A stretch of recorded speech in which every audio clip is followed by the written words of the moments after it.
Sewerby Hall was built in 1714 by John Graham I.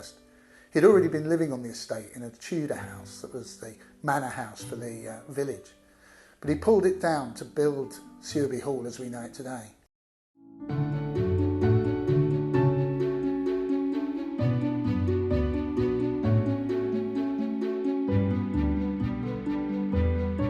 His house, of course, was a lot smaller. It was more like a seaside villa or a townhouse than the country house that we know now. It was extended and added to by different members of the family as they prospered and when they inherited.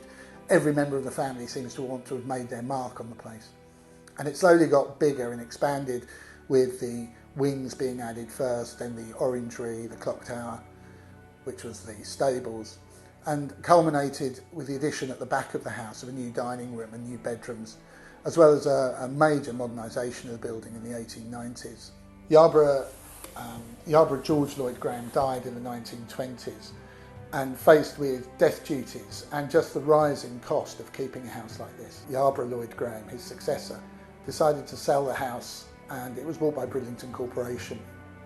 They opened it to the public in 1936 in a major ceremony with Amy Johnson opening the house. And it's been a public space ever since. The museum has slowly increased in size, starting with an art gallery and then significantly added to with a collection of Amy Johnson memorabilia donated by her parents.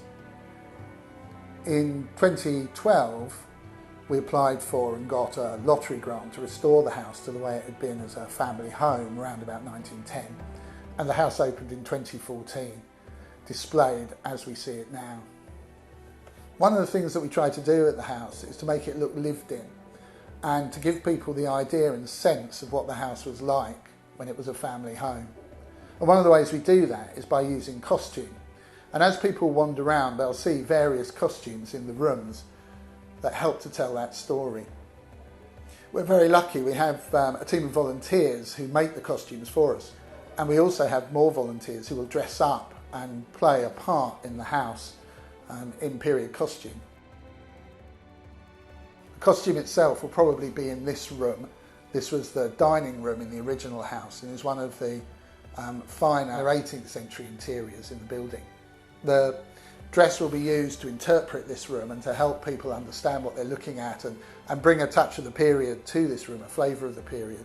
It's a very exciting project to be part of.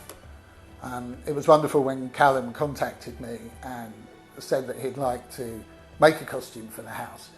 It's also a great opportunity of showcasing the work of talented young people, both in dressmaking and also in filmmaking.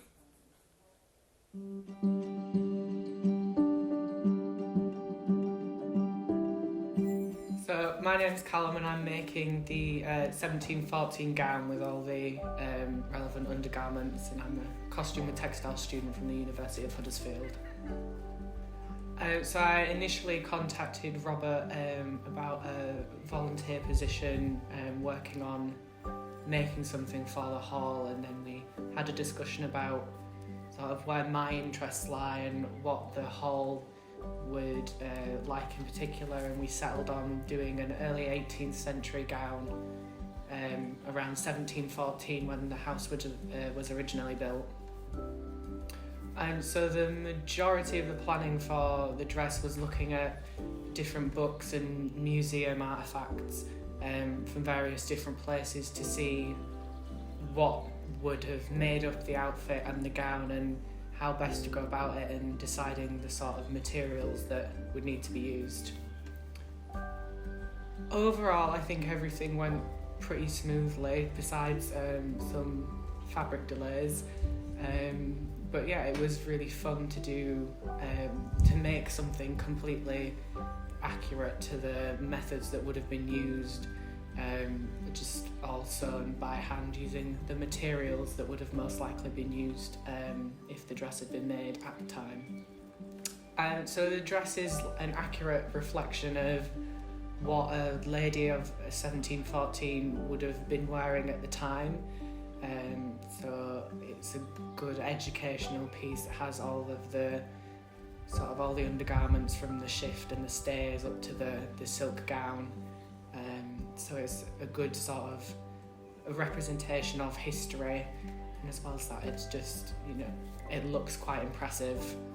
The dress kind of means a lot because it's, obviously it's a part of history, essentially. It's sort of taking something that is from 1714, so that's 300 years ago, and sort of bringing it to the present so that people who obviously weren't around 300 years ago can see what life was like.